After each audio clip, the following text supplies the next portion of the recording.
Freud, in his own words, says, starting from speculations on the beginning of life and from biological parallels, I drew the conclusion that besides the instinct to preserve a living substance, there must exist another contrary instinct seeking to dissolve those units and bring them back to their primeval inorganic state.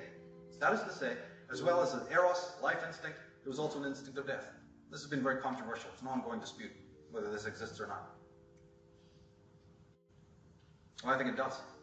And the man who really did the homework to clarify the problem was the man on the left, Otto Rank, who was one of the great existentialist psychologists I was mentioning earlier. The founder of existential psychology is Ludwig Binswanger, and Otto Rank was one of the greatest spokesmen of it, and a brilliant, brilliant thinker who helped modernize and give some flesh to this concept that Freud had left hanging somewhat, this concept of Thanatos.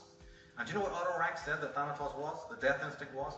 Nothing more than the very immersion in the collective we've been talking about. The loss of selfhood and the immersion of an individual in the mass. That's the death instinct. A radical new way of looking at it, and the right one. Because he understood that the sick individual creates the sick society, right? The toxic individual creates the toxic society.